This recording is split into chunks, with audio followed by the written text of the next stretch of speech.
Hello, hi. Happy gardening. அன்றைக்கி thumbnail பார்த்துட்டு தான் வந்திருப்பீங்க. Terrace garden update. நம்ம வந்து டெர்ரஸ் கார்டன் போட்டதுக்கப்புறம் என்னெல்லாம் அப்டேட் பண்ணியிருக்கோம், ப்ளஸ் ஆடிப்பட்டத்துக்கு வந்து என்னெல்லாம் சீடு போட்டிருக்கோம் அப்படின்னு சொல்லிட்டு தான் இந்த வீடியோவில் பார்க்க போகிறோம். ஸோ அதுக்கு முன்னாடி கிளைமேட் வந்து கொஞ்சம் நல்லா இருக்குதுங்க. இப்போ மட்டும்தான் நல்லா இருக்குது. ஆனால் இதுக்கு முன்னாடியெல்லாம் வெயில் கொளுத்துன்னு கொளுத்திட்டுருக்குறான். ஒரு மாதிரி இருக்குதுங்க கிளைமேட்டு. மழையும் பெய்யாமல் வெயிலும் இது பண்ணாமல் ஒரு மாதிரியாக இருக்குது. உங்கள் ஊர்லலாம் எப்படி இருக்குது கிளைமேட் அப்படின்னு சொல்லிட்டு சொல்லுங்கள். கொஞ்சம் தூறல் போட்டான், அப்படியே கொஞ்சம் லைட்டாக ட்ராப்ஸ் விழுந்துச்சு, அப்படியே போயிட்டான். ஏன் அப்படியே வந்து நம்மளும் வந்து கொஞ்சம் நல்லா இருக்கே வீடியோ எடுக்கலாமே அப்படின்னு சொல்லிட்டு எடுத்துகிட்டு வந்திருக்கோம். டெர்ரஸ் கார்டன் எப்படியோ ஒன்றுங்க, நம்மளுடைய ஆசை வந்து நிறைவேறிச்சு. ஆனால் அதுக்கப்புறம் இன்னும் ஒன்றுமே பண்ணலை. எப்படியோ நம்ம நினச்சதை சாதிச்சிட்டோம் அப்படின்ற ஒரு ஹாப்பினஸ் இருந்தாலும் இன்னும் அதுக்கான வேலைகள் வந்து ஸ்டார்ட் பண்ணலை. ஏன்னா வந்து பசங்களை பார்க்குறதுக்கே கரெக்டாக இருக்குது. ஸோ அதுக்கு முன்னாடி வந்து நம்ம வீட்டுக்குள்ளே ஒரு கார்டன் இருக்குது இல்லையா, அதில் வந்து கொஞ்சம் கீரைங்க இருந்தாங்க. தொய்யக்கீரையும் அப்புறம் வந்து புளிச்சக்கீரையும். ஸோ அவன் வந்து கொஞ்சம் நல்லா தளதளன்னு இருந்தான். சரி நம்ம பறிச்சுட்டு போயிடலாமேன்னு சொல்லிட்டு, அந்த புளிச்சக்கீரைனா என்னென்னா கோங்கரான்னு சொல்லுவாங்க இல்லையா, அவன் தான். முருங்கைக்கீரை கூட வச்சோம், அதுவும் நல்லா தளர்ந்து வந்திருக்கு. அவனை வந்து ரொம்ப பெருசாக வளர விட போகிறதில்ல. ஸோ நம்மளுக்கு தேவையான கீரையை வந்து அப்பப்போ பறிச்சுக்கலாம் அப்படின்றதுக்காக விட்டு வச்சுருக்கோம். அப்புறம் இன்னொன்று பார்த்திங்கன்னா, இவர் வந்து இந்த பிரம்ம கமலம், அதாவது பிரம்மனுடைய நாவல், அதிலிருந்து வந்து இந்த பூ வந்து பிரம்மர் வந்தாங்களாம்.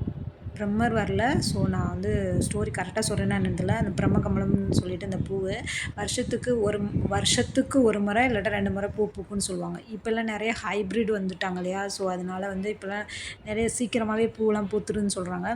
ஆனால் இந்த பூ வந்து எனக்கு வந்து கிரகப்பிரவேசத்துக்கு ஒரு அம்மா கொடுத்தாங்க. அது எனக்கு வீடு கட்டி 2 வருஷம் ஆயிடுச்சு. ஸோ அதுக்கப்புறம் இப்போ வந்து பூ பூத்துருக்காங்கங்க. அப்படி ஒரு சந்தோஷம் எனக்கு. அது வந்து சொல்கிறதுக்கு வார்த்தையே இல்லை. அந்த அளவுக்கு ஒரு சந்தோஷம். அதாவது அந்த பூ பழந்தான் ரொம்ப நல்லதுன்னு சொல்லுவாங்க வீட்டுக்கு. அதையும் தாண்டி நிறைய சொல்கிறாங்க, வாஸ்து அது இதுன்னு எதேதோ சொல்கிறாங்கங்க. ஆனால் அதெல்லாம் வந்து எனக்கு வந்து அந்த அளவுக்கு நம்பிக்கை கிடையாது. பட் ஆனால் நம்ம மனசுக்கு வந்து ஒரு மகிழ்ச்சியான ஒரு ஹாப்பியான ஒரு விஷயம் நடக்குதுன்னா அது வந்து உண்மையிலேயே ஒரு ஹாப்பினஸ் தான். ஸோ அந்த பிரம்மகமலை பார்த்தோன்னே எனக்கு ரொம்ப ஹாப்பி ஆயிடுச்சு. அதுலேயும் நைட்டில் தான் அவங்க வந்து பூப்பாங்களாம். அது அந்த நைட்டு எப்போ வரும்னு நினச்சி பார்த்துட்ருக்கேன். ஏன்னா பௌர்ணமி போகிறது இல்லையா. ஸோ அந்த பௌர்ணமியில் அந்த ஒரு டைம் வந்து பூப்பாங்க. காலையில் வந்து அது இதாகிடும் அப்படின்னு சொல்லியிருக்காங்க. நான் உங்களுக்கு அந்த டைமில் லைவ் கண்டிப்பாக போடுறேன். இன்னொரு பிரம்மகமலம் அன்றைக்கி ஷார்ட்ஸில் சொன்னேன் இல்லையா, அதுவும் அந்த அம்மா அவங்க தான் கொடுத்தாங்க. எனக்கு அம்மான்னு சொல்லுவேன், அவங்க தான் கொடுத்தாங்க. அதுவும் வெளியில் வச்சுருக்கிறேன். ஸோ இந்த பக்கெட்ஸ்லாம் பார்த்திங்கன்னா, இங்கே வெளியில் இருக்க பக்கெட்ஸ்லாம் வந்து நம்ம வந்து வாங்கிட்டு வந்து வச்சுருக்குறோம். ஸோ அதிலெல்லாம் வந்து என்ன சிகப்பு வெண்டைக்காய் இருக்குது இல்லையா, அதை போட்டு வச்சுருக்கோம். ஸோ இதில் வந்து சீடு வெளியில் வந்ததுக்கப்புறம் நம்ம வந்து இதெல்லாம் வந்து டெரஸுக்கு வந்து ஷிஃப்ட் பண்ணிடுவோம். ஸோ அதனால் வெயிட்டிங்கில் இருக்கிறாங்க. ஆனால் வந்துங்க எனக்கு அதான் சொல்கிறாங்களே, பொறுமை கார்டனில் ரொம்ப முக்கியம்னு. எப்படா வருவான்னு அதாவது காத்திருந்துன்ற மாதிரி உட்காந்துருக்குறேன். வருவான் அப்படின்ற ஒரு நம்பிக்கையோடு இருக்கிறேன். ஒரு சில சீடு சீக்கிரம் வந்துடுறாங்க, ஒரு சில சீடு ரொம்ப கடுப்பேற்றுறான். அது என்ன பண்ணுறேன்னே தெரியல. ஸோ அவங்களெல்லாம் பார்த்துட்டு மேலே நம்ம டெரஸ்க்கு வந்துட்டோம். ஸோ எனக்கு இது வந்து ஒரு வீடு மாதிரி ஆயிடுச்சுங்க. அவ்வளோ ஒரு வீடு, ஒரு இது மாதிரி ஆயிடுச்சு. ரொம்ப கனெக்டான ஒரு ஏரியாவாக இருக்கலாம், அப்படி ஆயிடுச்சு.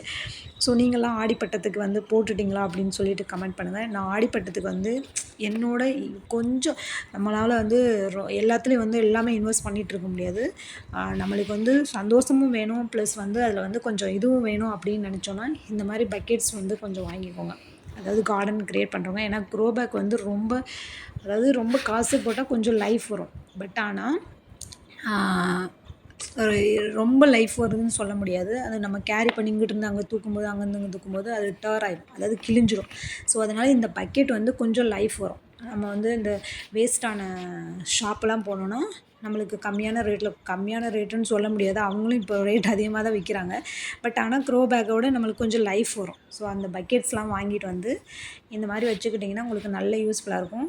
கொஞ்சம் டர்ட்டினஸ்ஸாக இருக்குது, கொஞ்சம் அசிங்கமாக இருக்குது, பார்க்குறதுக்கு நல்லா அழகாக இருக்கணும் அப்படின்னு நினச்சிங்கன்னா கொஞ்சம் பெயிண்ட் அடித்து அதை டிக்கிரி பங்க்ரி என்ன சொல்லுவாங்க, பட்டி டிக்கிரி அதெல்லாம் பார்த்து கொஞ்சம் நீட்டாக அரேஞ்ச் பண்ணி வச்சுக்கோங்க. என்னால் இப்போதைக்கு வந்து என்னோடய டெரஸ் கார்டனை இப்படி தான் அழகுபடுத்த முடியும். நெக்ஸ்ட் வந்து என்னென்னா கொடி போடுறதுக்கு அந்த ஒரு மேனிஃபெஸ்டேஷன் மட்டும் என்னோடய கார்டனில் நடந்துச்சுன்னா உண்மையிலேயே நான் தாங்க கிரேட்டு. அப்படி தான் நினச்சிட்ருக்கிறேன். ஏன்னா இந்த பாவக்காய் மேலே போகணும், இல்லாட்டா புடலங்காய் மேலே போகணும். அது வந்து அந்த மாதிரி தொங்கிட்டு இருக்கணும். அப்போ வந்து நான் ஹார்வெஸ்ட் பண்ணணும் அப்படின்ற கண்டிப்பாக ஒரு பெரிய ஒரு ஆசை இருக்குது. எனக்கு 1,00,00,000 கையில் கொடுத்தா கூட அந்த அந்த ஆசையை விட இந்த ஆசை தான் எனக்கு பெரிய ஆசைன்னே நான் சொல்லுவேன். அப்படிப்பட்ட ஆளுங்க. நீங்கள் என்ன வேணாலும் நினச்சிக்கோங்க. ரொம்ப பில்டப் கொடுக்குறேன்னு நினைக்காதீங்க. பட் அதுதான் உண்மை. அந்த ஆசை தான் இன்னும் வந்து எனக்கு நிறைவேறணும். இது மேலே கொடியாக போகணும். அதில் வந்து காய்ச்சி நான் வந்து கட் பண்ணணும் அப்படின்ற ஒரு ஆசை. ஏன்னா வந்து நம்மளுக்கு கொடி காய்ங்க வந்து நான் அந்தளவுக்கு வந்து பிக் பண்ணலை. ஏன்னா அந்தளவுக்கு வந்து இடமும் இல்லை. அதை போக விடுறதுக்கான வழியும் கிடையாது. அமையவும் கிடையாது. என்னோடய வீட்லேயும் சரி, வெளியிலேயும் சரி அந்த மாதிரி அமையலை. ஸோ அதனால இதில் வந்து ஒரு பெரிய நம்பிக்கை வச்சுருக்கேன். இந்த அவரைக்காயெல்லாம் பாருங்கள், வாழ்க்கையில் ஒரு பெரிய கஷ்டம் என்னென்னா கீழே இருந்து மேலே தூக்கி விட்றது தாங்க. அதாவது சொல்லுவாங்கள்ல, கீழே இருந்தவங்க மேலே வர்றதுக்கு ரொம்ப கஷ்டப்படுவாங்கன்னு சொல்லிட்டு, அது மாதிரி தான் இந்த செடிங்களும். ஒரு செடியும் நம்மளுக்கு உதாரணம். இந்த அவரைக்காய் பாருங்கள், அவரைக்காய் வந்து போட்டு விட்டேன். அதாவது இவனை வந்து மேலே ஏற்றி கொண்டு போகிறதுக்கு இருக்குது. நிறைய சப்போர்ட்டிங்க்கு கார்டனுக்குன்னு நிறையா ரெக்யர்மெண்ட்ஸ்லாம் இருக்குது, இல்லைன்னு சொல்லலை. பட் ஆனால் எல்லாத்துக்கும் காஸ்ட்டு நம்மளால் செலவு பண்ண முடியாதுங்க. அவ்வளோ காஸ்ட்டு இப்போது கார்டனிங்னு எடுத்துக்கிட்டாவே ஒன்றுக்கும் ஒன்று காசு வச்சுருக்குறாங்க. ஸோ அதனால் நம்மதுக்கு இப்போதைக்கு எப்படி அவனை வந்து கொஞ்சம் இது பண்ணுவோம், அப்டேட் பண்ணி கொண்டு போவோம் அப்படின்னு தான் நான் பார்த்துட்ருக்குறேன். நம்மளுக்கு தேவை ஒரு ஆர்கானிக்காக காய்ங்க. அது மட்டும்தான். அழகுன்றது வேறு அடுத்த பட்சம்தான். ஸோ நம்மளுக்கு ஆர்கானிக்காக காய் கொடுத்துட்டாவே அதுக்கப்புறம் அழகுன்றது தானாகவே வந்துடும். அவனோட அழகே பெரிய அழகு தான். ஸோ ரொம்ப பேசுகிறேன்ல நான். இருந்தாலும் வந்து அது நல்லாயிருக்கும். ட்ரை பண்ணி பாருங்கள் டெரஸ் கார்டன்லாம். அப்புறம் வந்து இங்கே பக்கெட் நான் சொன்னேன் இல்லையா, அந்த பெயிண்ட் பக்கெட் தான். இவங்களாம் ஆல்ரெடி இருந்த பக்கெட்ஸு. இப்போ ரீசெண்டாக பை பண்ண பக்கெட்ஸ் கீழே இருக்கிறாங்க. ஸோ அவங்களுக்கு பட்டி டிக்கரிங்லாம் பார்க்கணும். ஸோ அதை பார்த்துட்டு தான் மேலே வருவாங்க அவங்களோட அழகு கூடாரத்துக்கு. பார்க்கலாம். அந்த சீடு போட்டிருக்கேன் இல்லையா, அதில் வரணும். அந்த சிகப்பு வெண்டைக்காய் நம்மக்கிட்ட கிடையாது. இவங்க வந்து பார்த்திங்கன்னா, இந்த எல்லா பக்கெட்லேயும் இந்த நீல கத்திரிக்காய். இவனை வந்து என்னென்னா இந்த தடவை வந்து நான் ஃப்ரை பண்ணி சாப்பிடணும்னு எனக்கு ஒரு ஆசை. என்னென்னா கட் பண்ணி நீல வாக்கில் அந்த ஸ்டஃப் பண்ணி வச்சு சாப்பிடுவாங்க இல்லையா, ஸோ அது மாதிரி பண்ணி சாப்பிட்ணுன்னு ஆசை. போன டைமும் நிறைய காய் வச்சுருந்தாங்க இவன். ஆனால் இந்த காய் வந்து என்ன ஆயிடுச்சுன்னா, கொஞ்சம் இந்த காரி கிடக்குன்னு சொல்லுவாங்க இல்லையா, ஒரு மாதிரி என்ன சொல்கிறது, சாப்பிட்டாவே ஒரு மாதிரி இருக்கும் அதோட டேஸ்ட்டு. ஸோ அந்த டேஸ்ட்டு நல்லா இல்லை. பட் அதோட விதையத்தான் நான் போட்டேனா இல்லை வேறு விதை போட்டேனான்னு எனக்கு தெரியல. இன்ன வரைக்கும் நான் குக் பண்ணி சாப்பிடல. ஸோ இப்போ ஹார்வெஸ்டிங்க்கு ரெடியாக இருக்கிறாங்க.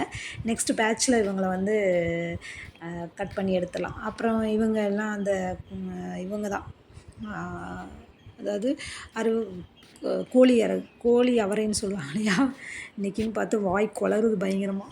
ஸோ அந்த கோழி அவரைன்றத அவங்க வந்துட்டுருக்காங்க. ஆனால் அவங்கள வந்து இது பண்ணுறதுக்கு ஒரு விருந்தாளி வந்திருக்காங்க.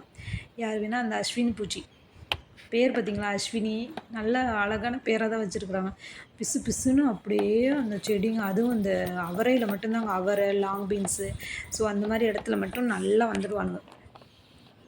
அதை வந்து உடனே நம்ம வந்து கொஞ்சம் அழிச்சாலும் வந்துக்கிட்டு தான் இருப்பான். இருந்தாலும் நம்மளால் முடிஞ்ச அளவுக்கு கொஞ்சம் ஸ்ப்ரே பண்ணி விட்டோம்னா நல்லா இருக்குமேனு கொஞ்சம் ஸ்ப்ரே பண்ணி விட்டேன்.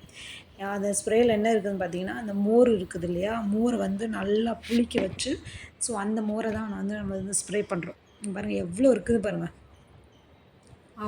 அவங்ககிட்டேருந்து இவங்கிட்ட ட்ரான்ஸ்ஃபர் பண்ணி விட்டுட்டாங்க. ஏன்னா நான் வந்து அந்த எல்லாத்தையும் குரூப் வைஸ் பண்ணி வச்சுருக்கோம்ல, இவனுங்களுக்கு இந்த பூச்சி தான் வரும். ஸோ அதனால் இவங்க இதுக்குள்ளேயே போய்க்குங்களா அப்படின்ற மாதிரி. ஸோ அவங்களெல்லாம் வந்து இந்த அஸ்வினி பூச்சி எல்லா இதுலேயும் கொஞ்சம் ஸ்ப்ரெட் ஆகிட்ருக்கான். இவங்கள வந்து நம்ம டெரஸ் கார்டன் போட்டால் இன்னொரு என்ன பெனிஃபிட் பார்த்திங்கன்னா, எந்த பூச்சியும் உள்ளே வராதுங்க. அது ஒரு இது இருக்குது. அந்தளவுக்கு பூச்சி வந்து உள்ளே இது பண்ணலை. ஏன்னா வந்து நம்ம பார்த்த வரைக்கும் நம்ம வெளியில் வச்சுருந்து பார்த்ததுக்கும் உள்ளே பார்க்குறதுக்கும் கொஞ்சம் டிஃப்ரென்ஸ் இருக்குது. அதுவும் நல்லாவும் இருக்குது பார்க்குறதுக்கு. ஸோ அதனால் ஒர்த்து இன்னொரு வரைக்கும் போகிற வரைக்கும் கொஞ்சம் நல்ல ஒர்த்து தான். நம்மளுக்கும் ப்ரைவேசியாக இருக்குது இல்லையா. ஸோ அதனால் வந்து டெரஸ் கார்டன் போடுறது உங்கள் மண் உங்களால் முடியும், நம்மளால் பண்ண முடியும் அப்படின்னு நினைக்கிறவங்க கண்டிப்பாக வந்து இன்வெஸ்ட் பண்ணி போட்டுக்கலாம். அவங்களுக்கு இன்ட்ரெஸ்ட் இருக்குது, பண்ணலாம், பார்க்கலாம் அப்படின்ற மாதிரி, நம்மளுக்கும் காய் கிடைக்கிது அப்படின்ற மாதிரி இருந்துச்சுன்னா நீங்கள் தாராளமாக பண்ணலாம். ஸோ அப்புறம் வந்து இந்த 2 பேர் இந்த நெட்டையர்கள். ஸோ இந்த நெட்டையர்கள் வந்து கொஞ்சம் இன்னும் ஆடிப்பட்டத்துக்கு வந்து நம்ம கீழே வந்து இந்த வெண்டைக்காய் போட்டிருக்கோம். ப்ளஸ் அந்த ஸ்டாண்ட்லாம் வந்து புடலங்காய் போட்டிருக்கோம். இன்னும் வீக்லி வந்து இன்னும் ஒரு பக்கெட்ஸ் வாங்கணும். ஸோ அந்த பக்கெட்ஸ்லேயும் நம்ம வந்து கொஞ்சம் வெஜிடபிள்ஸ் போடணும்னு ஆசை. அதுவும் கொஞ்சம் ஏன்னா இந்த வீக்லேயே போட்டிருக்கணும். எப்பவுமே ஜூன் லாஸ்ட்டு இல்லாட்டி ஜூலை ஃபஸ்ட்டில் போடணும்னு சொல்லுவாங்க. ஸோ நான் வந்து கொஞ்சம் பிஸியாக இருக்கிறதுனால போட முடியல. இப்போ இருக்கிறதுல நம்ம என்னெல்லாம் சீடு போட முடியுமோ அந்த சீடெலாம் போட்டு வச்சுருக்கிறேன். ஸோ இப்போ வந்து கத்திரிக்காய், இந்த அவரையும் போட்டிருக்காங்க. கீழே இருக்கிறாங்க. ஸோ அவங்களையும் எடுத்துகிட்டு வந்து மேலே இருக்கும். இப்போ கத்திரிக்காய் வந்து நிறையா கொத்து கொத்தாக வந்துட்டுருக்குதுங்க. ஸோ அதனால் நம்மளுடைய டெரஸ் கார்டன் அப்டேட் இதான். இன்னொன்று வந்து என்னென்னா, டெரஸ் கார்டனில் ஸ்டாண்டு போடுறதா இருந்தால் இந்த சிங்கிள் ஸ்டாண்டாக அந்த ஒரு அமேசான்லேயோ ஃப்ளிப்கார்ட்லேயோ வருங்க பாருங்க, அந்த மாதிரி கண்டிப்பாக யூஸ் பண்ணாதீங்க.